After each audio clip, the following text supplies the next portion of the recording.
paz do Senhor, a igreja. Quem sente a glória do Espírito de Deus aqui. Tudo que acontece aqui esta noite só tem um motivo: o amor do Senhor Jesus por nós. Diga assim comigo: que amor é esse? Vem, Espírito Santo. Que amor é esse? Aleluia. Há tantos defeitos em mim, mas me ama mesmo assim. Amor incondicional, amor de Deus. Que amor é esse? Amor, amor, amor. Que amor é esse? Sabe tudo de mim, mas me ama mesmo assim. Amor incondicional, amor de Deus. Amor que não guarda rancor, que perdoa o pecador. Só o amor de Deus.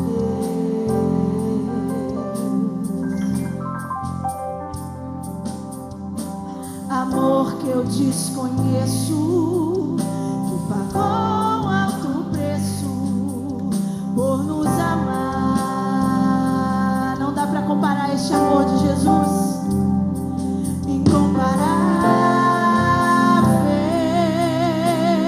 é o amor, inexplicável é o teu amor.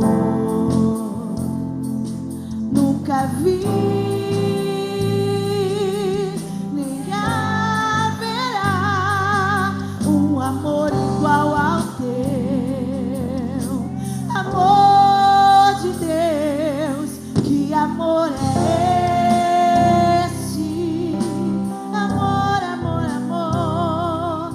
Que amor é esse? Há tantos defeitos em mim, mas me ama mesmo assim. Amor incondicional, amor de Deus. Que amor é esse? Que amor é esse?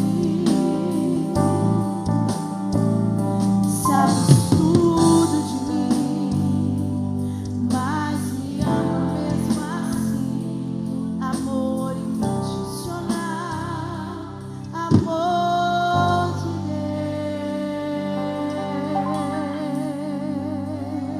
Deus. Quem pode aplaudir a este amor glorioso do Senhor que está aqui esta noite, neste lugar? E é com este amor do Senhor Jesus que eu cumprimento toda a igreja com a paz do Senhor nesta noite.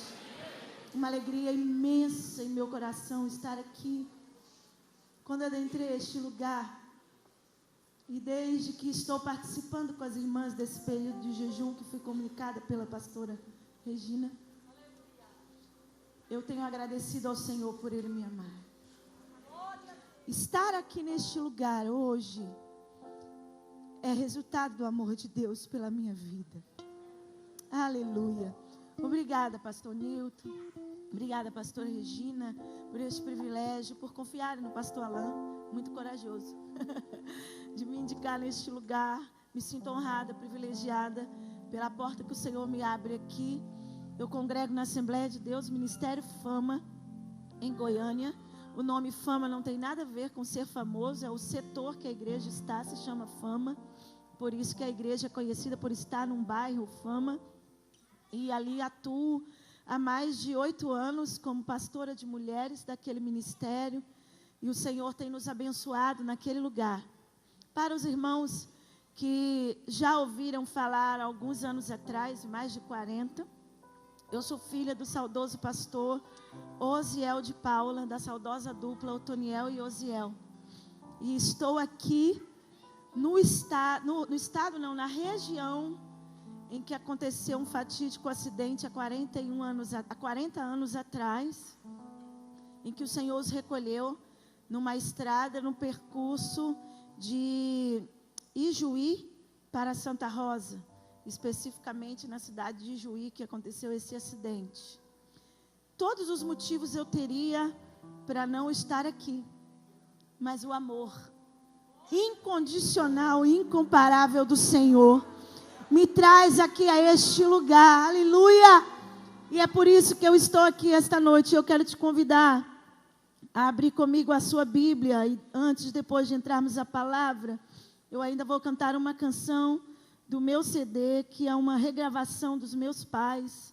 Este ano completou no dia 26 de fevereiro, 40 anos, que o Senhor os recolheu. Quando isso aconteceu, eu tinha apenas 1 ano e 6 meses de idade. Está todo mundo fazendo a conta e já sabe quantos anos eu tenho, né? Eu tinha apenas 1 ano e 6 meses de idade quando o Senhor os levou. E este ano nós estamos tendo assim algumas experiências muito diferentes com o Senhor, nestes 40 anos que fazem que o Senhor os levou. E são 40 anos que eu tenho sido honrada por ser herdeira de um legado. E deste legado não abro mão, o legado de ser fiel ao Senhor, de servir a Ele.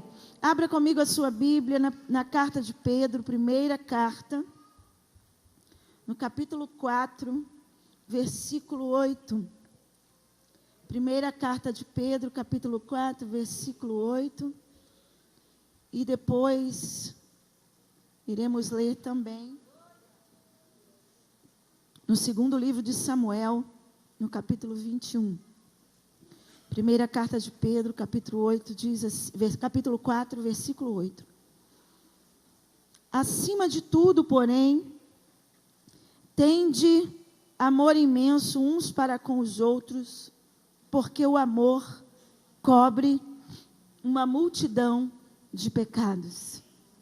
Diga comigo, porque o amor cobre uma multidão de pecados. Ainda, segundo livro de Samuel, no capítulo 21, versículo 10. Segundo livro de Samuel, capítulo 21, versículo 10. Diz assim a palavra do Senhor. Então Rispa, filha de Aiá, tomou um pano de saco e o estendeu para si sobre uma penha. Então Rispa, filha de Aiá, tomou sobre si um pano de saco e estendeu sobre uma penha. Amém? Tome seus lugares. Muito obrigada. Meus queridos, o Senhor tem nos dado o privilégio de regravarmos algumas canções que marcaram a história do ministério, da vida de Otoniel e Osiel, e também da dupla Osiel e Alda, que são os meus pais. E neste material que é apresentado hoje à igreja, tenho a canção Desejo Missionário. Dá um Lá maior, rapidinho. Lá maior, rapidão.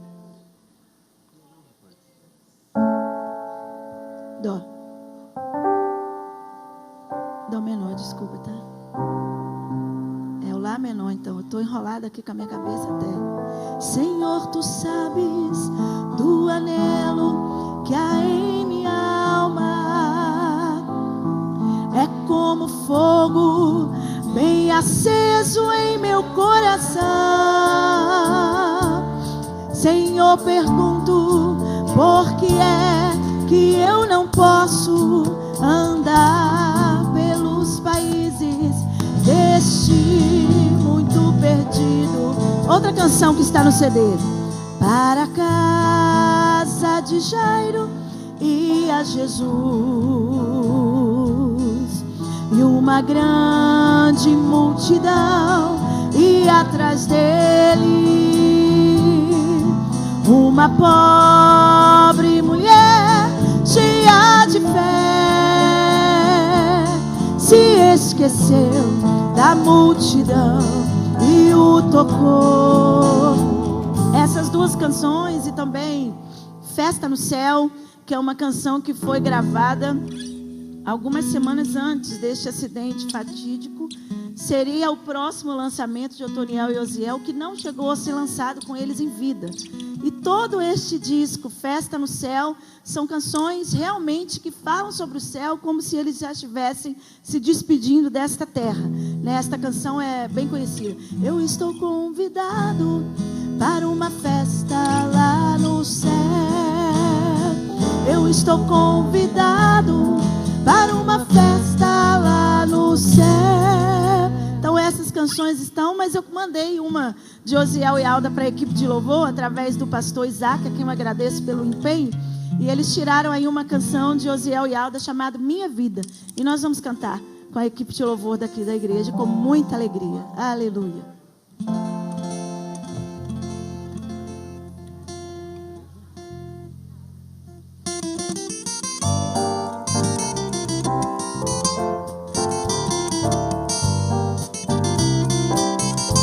Aleluia. Glória a Deus. Se você sabe essa canção, cante conosco. Se a jornada é pesada, se há lutas e dores, se me sinto cansado, sem consolo e sem paz, mesmo assim dou louvores a Jesus com amor. Tudo que me apraz procurarei fazer com ardor. Cante bem forte. Minha vida é tua, tua é meu Senhor. Não me importa o perigo, pois sei que comigo tu sempre estarás. Minha vida é tua, sempre me susterás. Tudo que acontecer em todo o meu ser vem de ti, Senhor. Amém? Quem pode dar um glória a Deus? Aleluia! Saiu graça, irmão? Saiu? Eu gostaria de cantar esta canção antes de nós entrarmos na palavra. É uma canção inédita do nosso CD, não é regravação de Otoniel e Osiel. Mas eu gostaria que você refletisse na letra deste louvor, que eu quero ministrar sobre a tua vida. Tudo que acontece aqui esta noite é simplesmente graça. Amor incondicional do nosso Deus. Aleluia. Preciso só um pouquinho mais de teclado aqui no meu retorno. Obrigada. Vou ajuntar os meus pedaços e me levantar do pó e cinza agora mesmo. Vou revolver os escombros, encontrar a esperança que eu perdi. Mesmo um pássaro ferido pelo predador encontrou no templo um lugar para se esconder. Estou me levantando agora e vou te encontrar aos pés dos teus altares.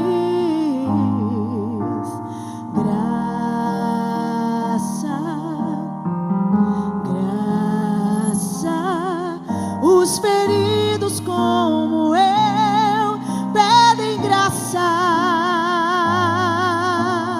graça, graça.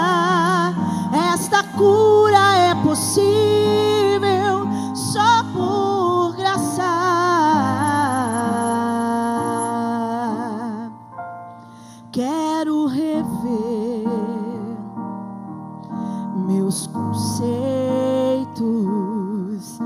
aceitar tua vontade soberana e não a minha. Vou retirar minha máscara e encarar os olhos do meu Criador. Mesmo um pardal ferido tem a sua chance. Encontrou no santuário alimento para si. Estou voltando agora mesmo ao primeiro amor. Vou buscar o que perdi. Graça,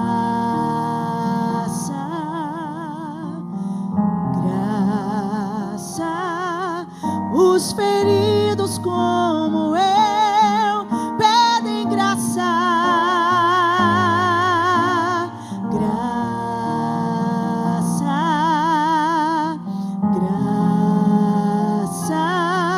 Esta cura é possível só por graça.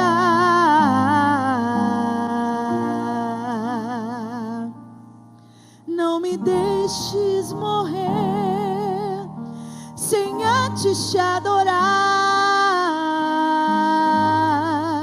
Quando eu tocar no teu altar, serei curado.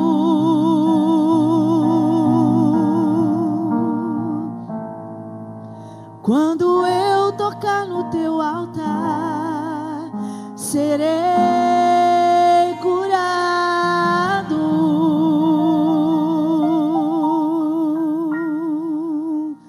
Que através do altar do Senhor, onde emana a palavra, você seja curado e tratado nesta noite.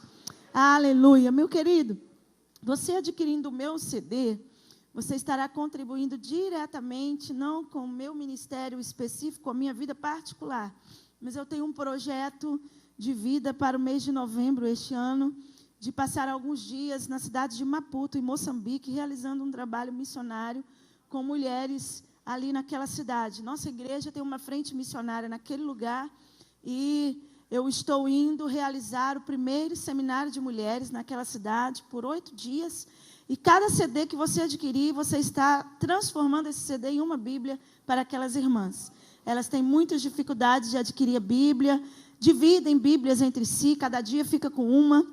E o desejo do meu coração é levar uma Bíblia para cada uma das irmãs ali naquele país. Então, você abençoando com este trabalho, estará contribuindo diretamente para um projeto missionário. Queridos, alegria imensa em estar aqui esta noite, em poder ministrar-vos a palavra. Me sinto numa responsabilidade grande e confesso que estou muito feliz também pelo privilégio de rever alguns amigos de 20 anos atrás, em especial a Terezinha e o José Luiz, que estão aqui hoje. Vocês não congregam aqui? Não. Estão visitando, pastor, vieram aqui visitar a igreja e estudaram comigo há 20 anos atrás, no IBAD. Eu estou numa expectativa muito grande também de rever o meu professor, o pastor Isaías, que sei que congrega aqui, e estou feliz em tê-los comigo. Queridos, o texto que lemos inicialmente, na carta de Pedro, primeira carta, no capítulo 4, versículo 8, está completamente relacionado à temática que nos foi compartilhada para ministrar aqui neste trabalho esta noite. Qual o meu tempo, pastora? Ok. E o tema proposto para o trabalho hoje é o dom, amor, o dom excelente. Quando nós pensamos na palavra dom num significado muito simples, é uma dádiva, um presente maior que recebemos da parte de Deus através do sacrifício de Jesus na cruz por nós. Não tem outro caminho em que a humanidade, que o ser humano, que o servo de Deus possa ter um dom de Deus, a não ser pelo sacrifício de Jesus na cruz por nós. É o único percurso para nós adquirirmos dom de Deus, termos dons de Deus. Quando a gente fala em dons, a gente já pensa em dons espirituais, dons diversificados que são relatados nas cartas do Novo Testamento. Mas o maior dom que é relatado na Bíblia é literalmente o dom do amor, que é o dom que foi manifestado por Jesus na cruz do Calvário por nossas vidas. Paulo ainda, em uma das suas cartas aos Colossenses, no capítulo 3, versículo 14, ele nos orienta, nos ensina, nos exorta a nos revestirmos de amor, que é o vínculo da perfeição. Mas quando paramos nesta carta de Pedro, na primeira carta, em que ele fala neste versículo 8 do capítulo 4, a parte B, que diz assim: porque o amor cobre uma multidão de pecados. O que será que Pedro quis dizer quando ele escreveu este versículo que começa dizendo que acima de qualquer coisa, acima de tudo, precisamos ter amor um para com o outro, uns com os outros, e ele dá a justificativa do porquê que ele insiste em que devemos amar uns aos outros, porque o amor cobre uma multidão de pecados. E eu me faço uma pergunta hoje, compartilho com a igreja do Senhor. É possível uma pessoa fazer algo ou ser alvo de um amor tão profundo, tão grande, a ponto de conseguir perdão, reconciliação, aconchego de outra pessoa, em especial aquele que lhe ofende, assim sucessivamente? Deus leva em consideração os nossos atos e os nossos sacrifícios ou não, para decidir nos perdoar ou não os pecados? É uma reflexão que eu gostaria de fazer com a igreja esta noite. Quando nós olhamos esse texto e percebemos aqui a palavra que é colocada, cobrir, muitos já ouvi relatando a respeito desta carta e deste versículo, dando várias justificativas e vários significados, e a palavra original que vem nesta palavra cobrir, no grego, é a palavra ektenes, que significa literalmente intenso, algo profundo, algo fervente, algo constante, que literalmente significa cobrir, ocultar, esconder. E em razão deste significado etimológico direto da palavra que se encontra no texto, alguns acham que o ato de cobrir o pecado, neste versículo sugerido, pode ter alguma relação em esconder um pecado e não confessá-lo. E não é este o princípio que está relatado aqui no texto. O princípio que é colocado aqui, para entendermos num contexto maior esta passagem, nós precisamos partir do princípio de que o perdão de pecados na nossa vida só vem a partir da pessoa de Jesus, pelo sacrifício dele na cruz do Calvário por nós. Hebreus capítulo 10, versículo 12 diz assim: Jesus, porém, tendo oferecido para sempre um único sacrifício pelos pecados, assentou-se à direita de Deus. Todo o sacrifício de Jesus na cruz só tinha um único e exclusivo motivo: perdoar o meu, o teu e o nosso pecado.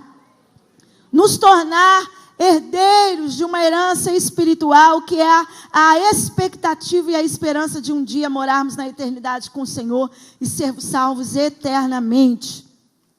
Nenhum ato nosso, por maior ou mais doloroso que seja, poderia se comparar ou efetuar um perdão de um único pecado.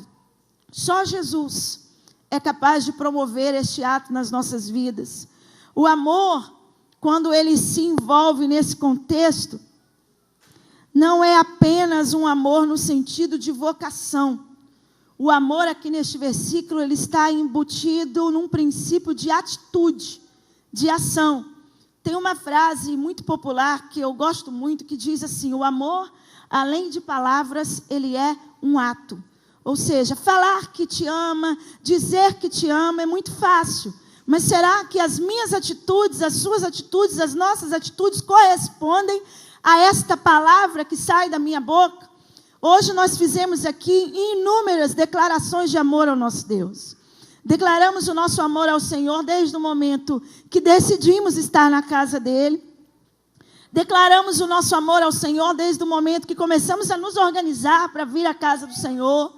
Declaramos amor ao Senhor Jesus quando chegamos aqui, abrimos os nossos lábios, adoramos a Ele, exaltamos a Ele. Quantos louvores foram entoados aqui esta noite que nos fez derramar lágrimas na presença do Senhor, sentindo o amor dEle sobre nós.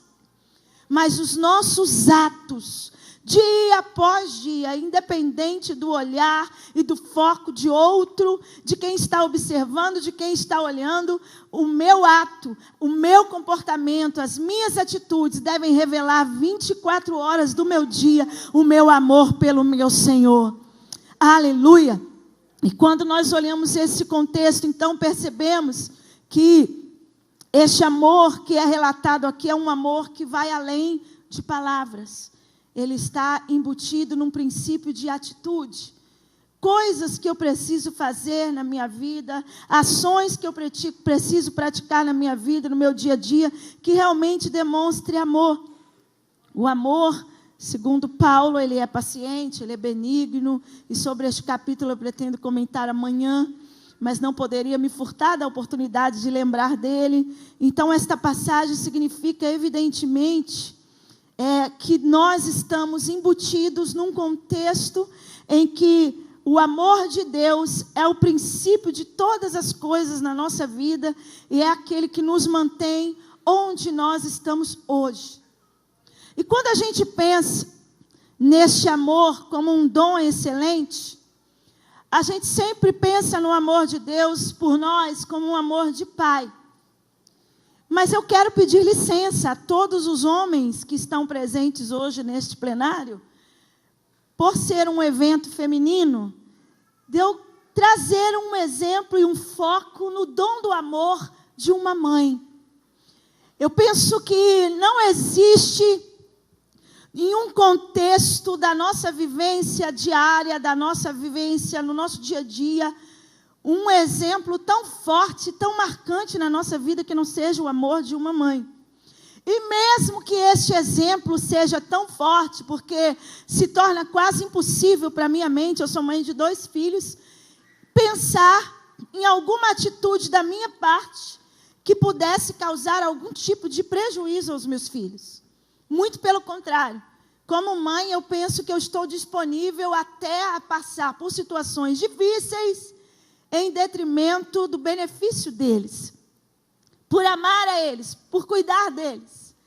Com toda essa consciência que eu tenho, e que todas as mães que estão aqui têm, que todos os filhos que estão aqui têm, todos os pais têm essa consciência. A gente escuta pais num bate-papo, numa roda de conversa, ou até mesmo quando a gente está ouvindo algumas ministrações por homens, por pastores, sempre relatam esta sensibilidade diferenciada que a mulher tem de perceber coisas em relação aos filhos muito mais à frente do que o pai.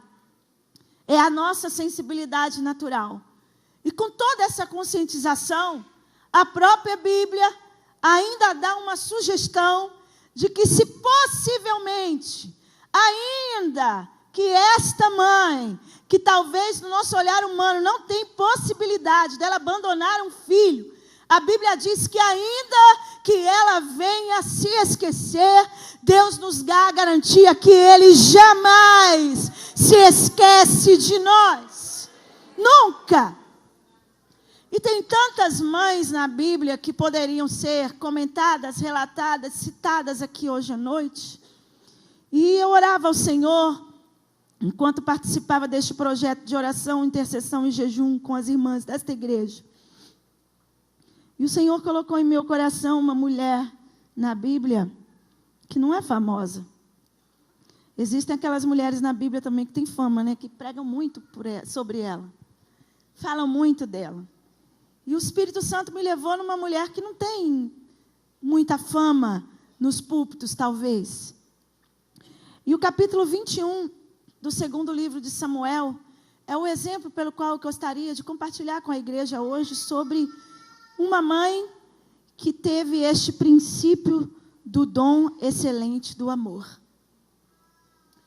Quando nós olhamos para a história de Rispa, é uma história de uma mulher que, diferente de muitas histórias bíblicas, ela não termina assim, igual aquelas histórias quando a gente está na nossa escola. Eu me lembro com muita clareza do meu período de aluna criança, né?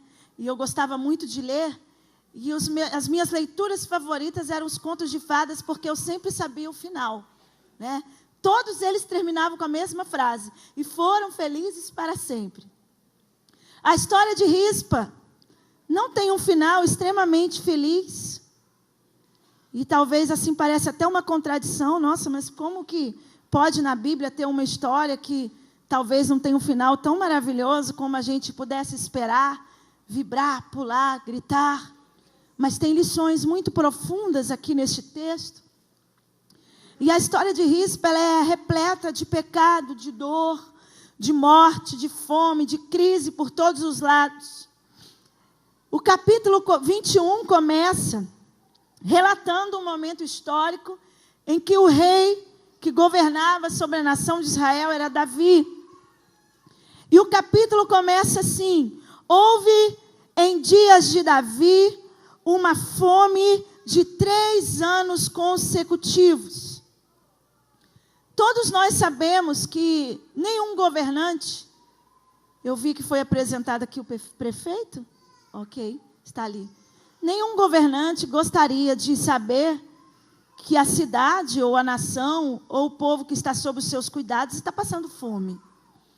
Seria a primeira pessoa a ser cobrada para tomar uma providência para mudar a situação econômica daquele lugar. Davi, aqui neste momento, era um rei, um líder, que além de líder espiritual, também era um líder político. Mas todos os princípios do rei Davi, em sua gestão, em seu trabalho, eram pautados na orientação e direção de Deus sobre a vida dele. E a partir deste entendimento da história de Davi, tendo isto como meta, como princípio da vida dele, e o exercício daquele mandato, por assim dizer, como rei, Davi, então, consulta ao Senhor qual era o motivo daquela crise que assolava a nação de Israel naquele tempo. Por que que o povo estava em crise, em escassez de alimentos já por 3 anos, e aquilo preocupava muito o rei. E Deus, então, responde para Davi que o motivo pelo qual a nação passava por aquela crise, Deus diz assim: Davi, há culpa de sangue sobre a casa de Saul, sobre Saul e sobre sua casa, porque ele matou os gibeonitas. Quando a gente pensa em culpa de sangue, dentro de um contexto, de uma interpretação do Antigo Testamento, já saberemos que culpa de sangue está relacionada a assassinatos, chacinas, morte de pessoas, derramamento de sangue. E para entender o que aconteceu neste momento aqui da história da nação de Israel, que Davi estava vivendo esta situação delicada, nós precisamos retroceder um pouquinho, lá atrás na história. Quando Moisés ainda liderava a nação de Israel, era o líder espiritual, em muitas orientações que Deus dava a ele sobre a forma de conduzir o povo, sobre a forma de gerir o povo, de orientar o povo, no livro de Números tem um texto, que não me lembro no momento qual o capítulo especificamente, mas que Deus, no livro de Êxodo, desculpe-me, mas que Deus dava a Moisés uma orientação, uma admoestação, dizendo que ele deveria ter muito cuidado em não fazer alianças com moradores de terras estranhas, para que aquilo não servisse de cilada no futuro contra a nação de Israel. Se não me engano, esse versículo está registrado no capítulo 34 de Êxodo. Olha, Moisés, cuida, para que você não faça nenhuma aliança com nações estranhas, com povos estranhos, para que lá na frente, por mais que hoje isso não pareça um prejuízo para Israel, mas lá na frente pode ser que você tenha alguma situação diferente. Que prejuízos poderiam ser estes quando Deus dá esta orientação a Moisés? Deus estava preocupado literalmente com os princípios espirituais que eram a mola que geria, que cuidava, que orientava a nação de Israel. E eles poderiam, se envolvendo com outros povos, serem induzidos a adorar outros deuses, a terem alguns comportamentos, digamos assim, numa linguagem muito atualizada, ecumenista, dizendo que o Deus que está no Espiritismo é o mesmo que está aqui, o Deus que está no Catolicismo é o mesmo que está aqui, o Deus que está na Umbanda é o mesmo que está aqui, enfim, tudo igual. Quando há uma mistura de princípios, a tendência é essa de fazer com que tudo se torne igual. Quando, na verdade, nós somos cientes de que o Deus em que nós servimos, Ele não aceita ser comparado ou colocado, equiparado a nenhum princípio desta terra, e não há um Deus acima do nosso Deus. Ele é o único Senhor das nossas vidas. Mas depois que passa este momento da gestão de Moisés, Moisés partiu e entra um sucessor chamado Josué. E lá no capítulo 9 do livro de Josué, tem o fundo histórico deste momento aqui em que Davi estava passando, o porquê da consequência da situação em que ele estava vivendo. Josué aqui, já como sucessor de Moisés, já tinha vencido muitas batalhas, muitas guerras, tinha derrotado muitos povos, e ele estava aqui no início desse capítulo 9, sobre o foco de várias nações que queriam se unir para destruir Josué e o seu povo, o povo que ele liderava, o povo judeu. E então, entre esses que se juntavam, estavam ali os ferezeus, os heveus, os jebuseus, mas existia um povo, os moradores de Gibeão, que ouviram falar do sucesso, do trabalho, da gestão de Josué como um grande líder, das batalhas que ele já havia vencido, das guerras que ele já havia vencido, muralhas que haviam sido tombadas através da autoridade espiritual que havia sobre aquele líder. E os gibeonitas, então, já conheciam este conselho dado por Deus a Moisés e a orientação de que esses povos não deveriam se misturar, mas na intenção de terem algum benefício junto à nação de Israel, junto ao povo judeu, sob o comando de Josué. Os gibeonitas armam uma situação muito, como que eu posso dizer, não sei se inusitada, mas talvez inteligente, porque eles conquistaram o intento que queriam. E eles, então, tomam uma atitude, armam uma estratégia muito interessante. Eles se fingem de pessoas simples, pobres, e o texto no capítulo 9 diz que eles vestem roupas rasgadas, panos de saco, pega odre velho, pão bolorento, pão estragado, e aparecem diante de Josué com uma aparência de pessoa sofrida. Aquelas desculpas e estratégias que Satanás arma contra a nossa vida, tentando nos atrair por coisas que parece verdade, mas não é. E eles chegam diante de Josué e falam: olha, a gente está vindo aí de uma caminhada longa, estamos cansados, uma jornada pesada, a gente não tem onde morar, não tem onde reclinar a cabeça, estamos precisando de uma cobertura, de uma proteção. E pela situação que eles estavam, roupa velha, pão mofado, bolorado, odre velho, né? Tudo estava indicando que realmente eles estavam falando uma verdade.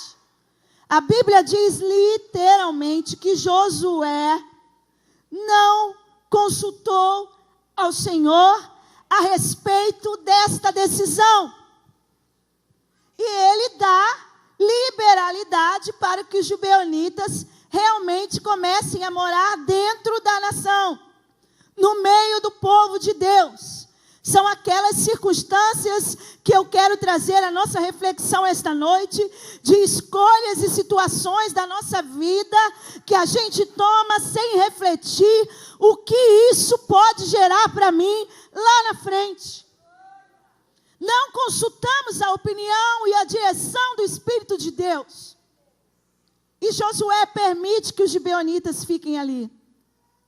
Mas passado pouquíssimos dias, chega a notícia que a terra que eles vinham era muito perto. Eles só estavam querendo se beneficiar das bênçãos que estavam expostas através da vida de Moisés naquela terra. Mas naquele momento em que eles descobrem que os gibeonitas haviam mentido e não tomaram conselho, e eles lá, Josué e seus conselheiros, não tomaram conselho com o Senhor, e eles fizeram uma aliança de paz. Josué permitiu que os gibeonitas entrassem na terra, vivessem na terra de Israel, congregassem com eles. 3 dias depois, vem essa notícia de que era um povo de muito perto. E agora, como ficaria a situação da ordem de Deus de que eles não deveriam se misturar com povos estranhos, com pessoas estranhas, pessoas com visão diferente, com princípios diferentes, com focos diferentes. Mas a aliança já havia sido feita. E uma aliança, uma vez feita, dificilmente ela consegue ser rompida. E ela já estava feita. Josué, então, chama aqueles gibeonitas, não tinha mais como tirar eles da terra, e como castigo, passam a colocar eles como serviçais. Eles passam a realizar o serviço braçal, e entre esse serviço que os gibeonitas realizavam, era carregadores de água. Ficavam trazendo água dentro das tendas, ficavam carregando água. E nesse percurso da história, depois desse processo, até chegar no momento em que Saul se torna rei de Israel, os gibeonitas estavam lá, trabalhando, e aparentemente não estavam dando nenhum prejuízo para a nação. Só que entre todo esse percurso da história de Saul, que conhecemos de um homem que foi aclamado, desejado, quando a nação estava sem rei, na época que era governada por juízes, e vários juízes que julgavam a atitude do povo, num tempo em que a Bíblia diz claramente que cada um fazia o que parecia bem aos seus olhos, todo mundo era dono do seu próprio nariz, ninguém prestava conta de nada, e chegou no momento em que eles pediam ao Senhor, e tinha como intermediário Samuel, um rei, e o Senhor então levanta Saul como rei da nação. Mas a gente sabe que chegou um momento da vida de Saul, da história dele, em que ele se afasta completamente de Deus, a ponto da Bíblia dizer que o Espírito do Senhor se retirou de Saul, saiu dele. E numa dessas atitudes loucas de um homem que está completamente sem o Espírito de Deus na vida, quem não tem a orientação de Deus, quem não tem o Espírito de Deus na vida, sempre toma decisões a seu bel prazer, e as consequências são terríveis.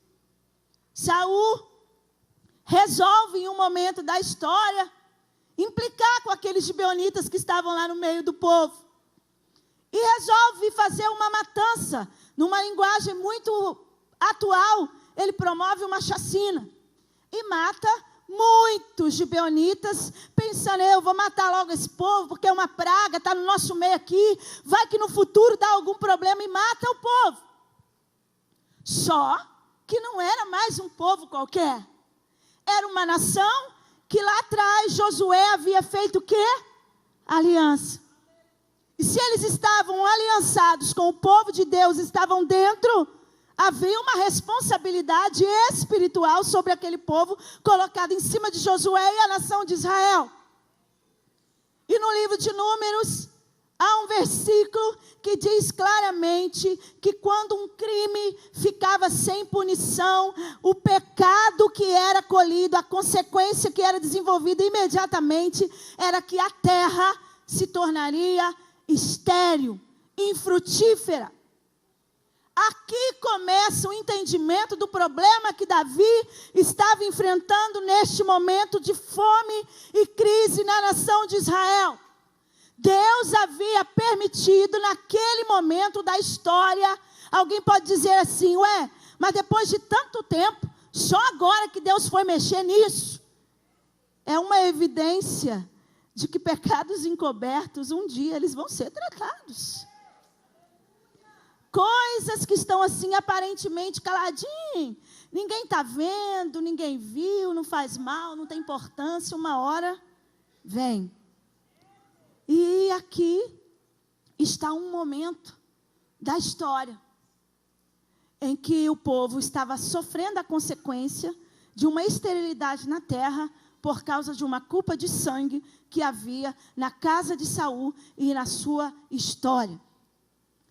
E Deus então responde isso a Davi. E aqui começa um marco na história desta mãe. Eu precisava fazer esse apanhado histórico para que você entenda o que o Espírito de Deus quer falar contigo hoje à noite sobre este amor excelente, este amor sensacional de Deus para conosco, comparado com o amor de uma mãe. E então Davi consulta os gibeonitas. O que ele poderia fazer para remir a nação de Israel daquela culpa? Qual seria a atitude do rei para que houvesse a remissão daquele pecado? E a lei dizia, com muita clareza, que quando havia uma culpa de sangue, haviam duas formas de elas serem tratadas. Poderia ser feito um pagamento em moedas, joias preciosas, ou então a única solução seria a remissão de sangue com sangue. Outros deveriam morrer pela culpa de alguém. Será que você consegue entender que um dia alguém fez isso no nosso lugar? Derramou sangue pela minha vida, pela tua vida, pela remissão dos nossos pecados. E aí então os gibeonitas respondem a Davi, olha Davi, a gente não tem nada contra você, contra a sua casa diretamente, contra a sua família, mas a forma que nós queremos a remissão de culpa de Israel contra o nosso povo, nós vamos pedir a você, 7 homens da casa de Saul, que devam morrer, serem enforcados num lugar público à vista de todos, para que esse pecado seja remido.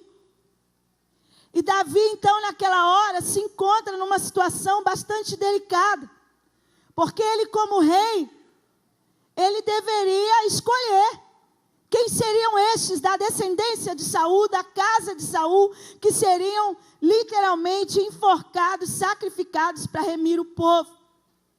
E no contexto histórico daquela época, esta atitude era uma atitude sábia, porque iria trazer salvação para aquela nação naquele tempo. E Davi, então, ele escolhe 7 homens. E ele procura, entre os filhos de Saul, ele pega, então, filhos de Rispa, que tinha sido concubina de Saul, uma de suas mulheres, e também pega 3 filhos de Merabe, uma das filhas de Saul. Então ele escolheu 3 netos e filhos de Saul. E quando ele escolhe os filhos de Rispa, que a Bíblia chama de Armone, Mefibosete e Aiá, era o nome do... Não, aqui é outro nome. Eu estou procurando o nome dos filhos de Rispa. Armone e Mefibosete, são 2 filhos, certo? E os de Merabe eram outros filhos, Adriel e assim sucessivamente. Está aqui no capítulo 21. E quando ele escolhe estes filhos, eu não gostaria nem de pensar, imaginar o sentimento destas mães ao saber e ao receber a notícia de que seus filhos seriam sacrificados, enforcados pela remissão do povo.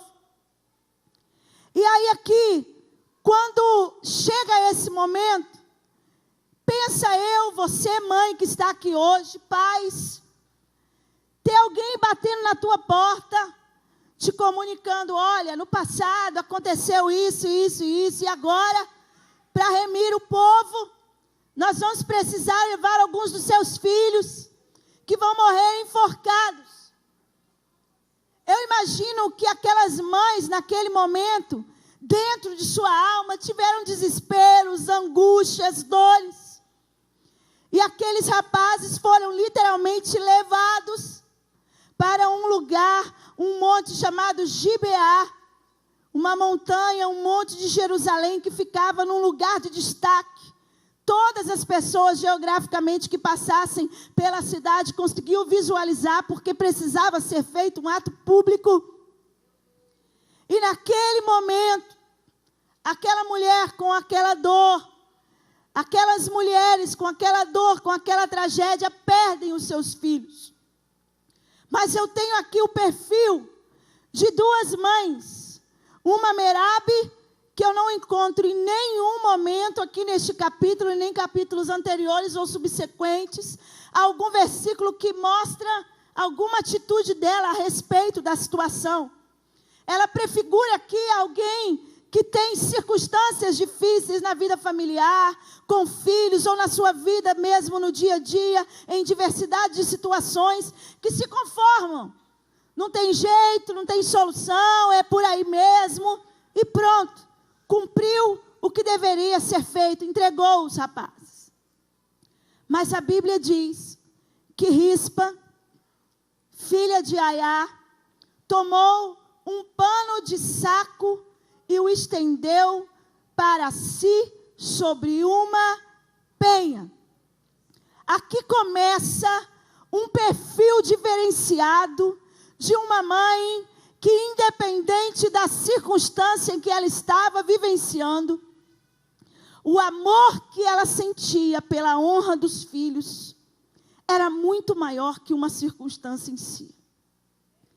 Ver um filho morto, a ideia que a gente tem inicialmente é assim, é o fim da linha. Acabou, não tem mais jeito, não tem mais situação. Como pode ser isso? Mas no contexto histórico daquela época, uma família, ter uma pessoa da família que morreu e não ter um enterro digno, honroso, era algo muito pior do que a própria morte em si. E Rispa, mesmo diante da morte dos filhos, ela não desistiu de se empenhar e se dedicar com amor a ter uma atitude que pudesse honrar a história dos seus filhos. E a Bíblia diz, neste versículo 10, que quando ela pega este pano de saco, é literalmente pano de saco, aquele que a gente usa para limpar chão, que não tem valor nenhum para a gente vestir aquilo, para usar aquilo.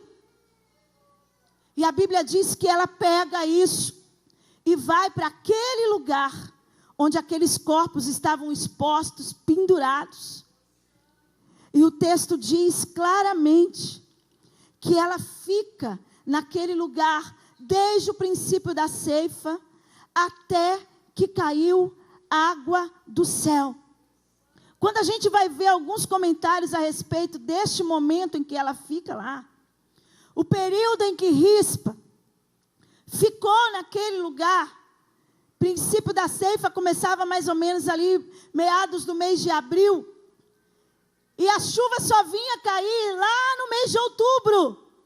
Então ela fica ali, abril, maio, junho, julho, agosto, setembro, outubro, aproximadamente 6 meses, velando corpos, dia e noite, naquele lugar, talvez espantando aves de rapina, animais ferozes que quisessem avançar daqueles corpos ali. E eu não estou falando de uma mulher comum na sociedade. Eu me refiro a uma concubina do rei, mulher que com certeza vivia num contexto social honrado, num lugar de destaque, mas ela abre mão de toda a posição que ela pudesse ter para poder demonstrar amor, mesmo diante da morte. E Deus, esta noite, fala conosco de uma forma muito profunda. Quando nós temos o dom do amor na nossa vida, até aquelas situações que estão em circunstância, em cheiro de necrose, que eu digo, não tem jeito, não tem mais solução. Através do amor de Jesus, tudo pode mudar na sua vida. Tudo pode ser alterado na história. Talvez alguém diga assim, o que será que aconteceu então com esta mulher, depois dessa atitude? Olha, a Rispa, ela é exatamente um modelo de que as tragédias, elas podem ter um novo significado na nossa história. Situações que a gente vive que talvez desonra a nossa história, desonra a nossa vida, altera o curso daquilo que a gente planeja. A gente olha e fala assim, não tem mais jeito, não tem mais saída, não tem solução. Rispa vem como um modelo de persistência, de que quando nós estamos alicerçados no amor do Senhor, nós podemos sim todas as coisas naquele que nos fortalece. Aleluia! Rispa, ela é uma pessoa em que o seu exemplo de humildade nos mostra que a humildade, quando nós a vivenciamos na intensidade da nossa alma, com a sinceridade do nosso coração, ela vem acompanhada de honra da parte do Senhor e de cuidado da parte do Senhor. Rispa, ela era uma mulher de um caráter muito forte quando a gente começa a tentar entender o nome dela. O nome Rispa significa literalmente pedra quente. É aquilo, irmãs, quando a gente está fazendo almoço na nossa casa, que cozinha uma batata inteira, ninguém dá conta de segurar a batata. Tem que pegar com garfo, esperar esfriar, para depois descascar. A Rispa era essa pedra quente, que ninguém tocava.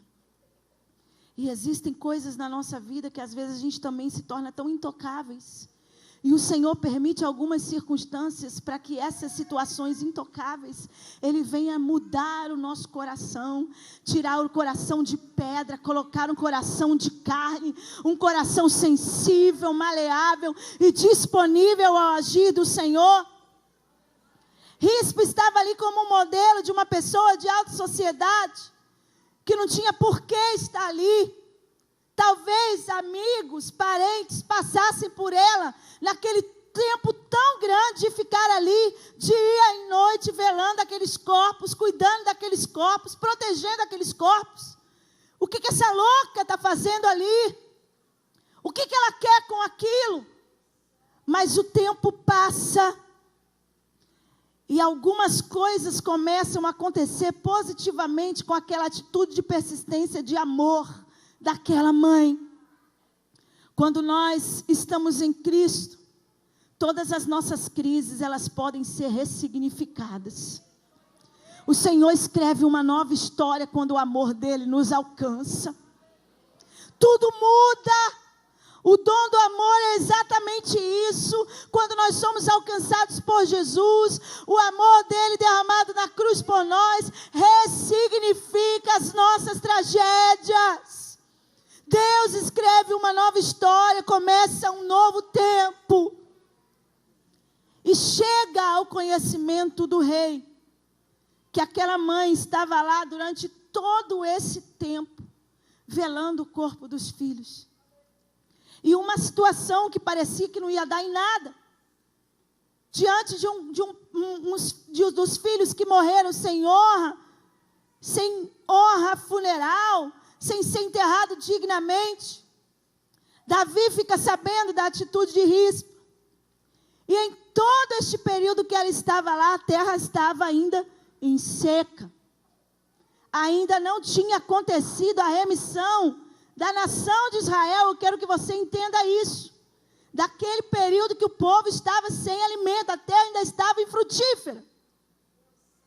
E Davi fica sabendo que Rispa está lá, velando aqueles corpos.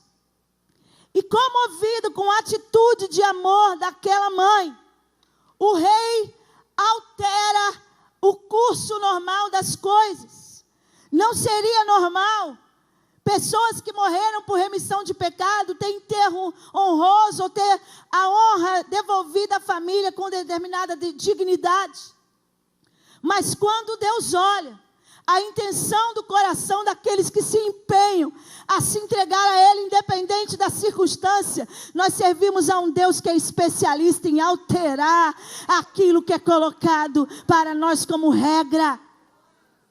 Temos um Deus de regras firmes, mas temos um Deus também que interfere nestas regras quando Ele quer escrever algo novo para nós. E foi o que aconteceu. Davi dá uma ordem. Olha, mande pegar os restos mortais, olha onde essa história chega, de Saul e de Jonatas, que foram assassinados em guerra, estavam enterrados em terra de inimigo. Davi manda pegar os restos mortais do rei Saul, os restos mortais de Jonatas, e promove o enterro digno de todos aqueles rapazes que haviam sido enforcados. E sabe qual foi a consequência logo depois disso? A Bíblia diz, literalmente aqui neste texto, que tão logo isto aconteceu, Deus se tornou favorável para com a terra e derramou chuva sobre a terra. Meu irmão, não tinha nada aqui para podermos dizer que seria positivo na atitude desta mulher. Mas quando nós lemos aqui no início, o amor cobre uma multidão de pecados. O pecado que Josué cometeu lá atrás, aceitando o povo. O pecado que Saul cometeu, matando muitos gibeonitas. Coisas que a gente olha e fala assim, mas é muito assassinato, é coisa que não tem solução. Eu te digo nesta noite com toda certeza, o amor de Deus é maior que todas estas coisas. Eu não sei qual é o sentimento que paira no seu coração esta noite. Qual é a dor que talvez esteja invadindo a tua alma, que talvez você não esteja vendo significado para tomar uma atitude. A sua atitude de amor hoje, ela vai revelar a graça de Deus na sua vida. A tua liberalidade, você que não se sente amado, de receber o amor de Deus sobre ti, é o que vai mudar a tua história e te dar capacidade de escrever um novo tempo a partir das mãos poderosas do Senhor sobre a tua vida. E eu gostaria muito que você entendesse que todos nós que estamos aqui somos herdeiros de um legado, de uma herança, de uma esperança infinda, que é um dia estarmos nas mansões celestiais com Jesus. E só será possível estar lá um dia, se entendermos que este dom excelente, que é o amor do Senhor sobre nós, deve ser aquilo que nos motiva, que nos faz caminhar. Eu não sei quais foram as dificuldades que você trouxe aqui esta noite, quais as dores. Pastor Isaac, o senhor pode me ajudar, por favor? Quais são as lutas e as angústias na tua alma? Quero um sol maior. Mas eu quero te dizer em nome de Jesus, o amor de Deus te alcança nesta noite para promover transformação na sua vida. Fique de pé comigo em nome de Jesus. Bem mais que as forças, poder e reis, que a natureza e tudo que se fez, bem mais que tudo criado por tuas mãos. Deus, tu és o início, o meio e fim, bem mais que os mares, bem mais que o sol e as maravilhas que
de saber esta noite se tem alguém em nosso meio que quer se tornar também dependente deste amor. Não tem como viver sem este amor.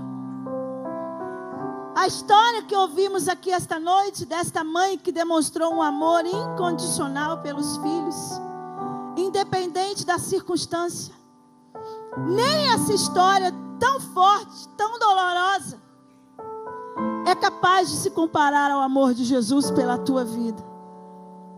E eu gostaria de te convidar a aceitar Jesus como Senhor da tua vida.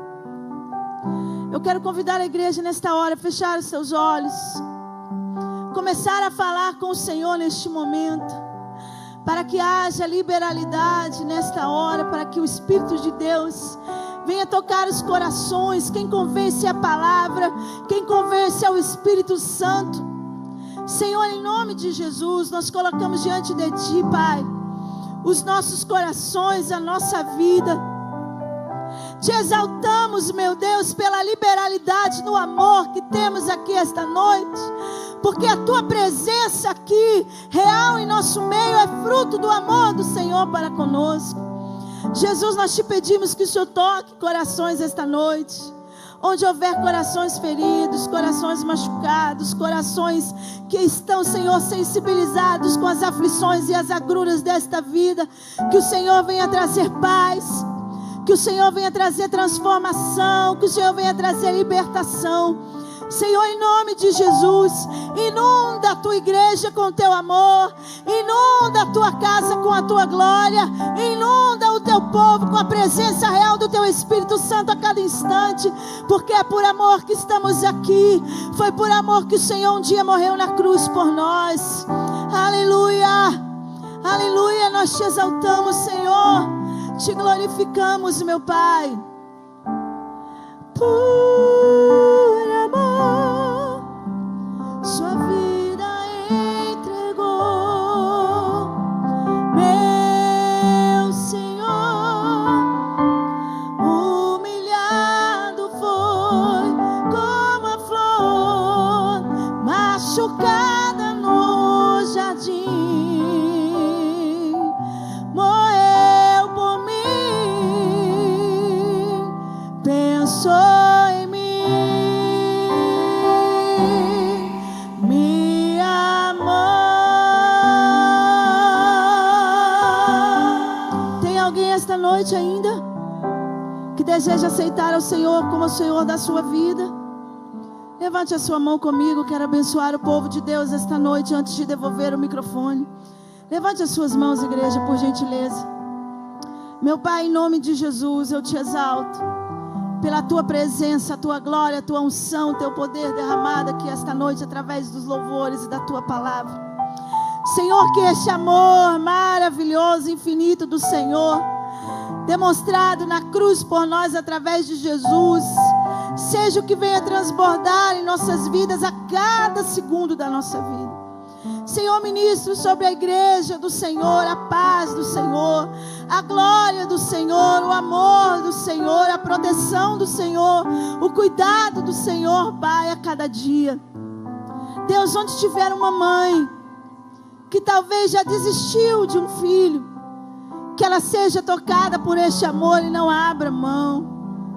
Onde tiver, Senhor, uma causa impossível, numa família, num trabalho, que alguém já tenha desistido de lutar, que haja, Senhor, derramado o Teu amor, dando, Senhor, coragem, persistência, porque o Senhor é o Deus que ressignifica a nossa história, que muda a nossa história, e nós clamamos pela Tua presença, em nome de Jesus.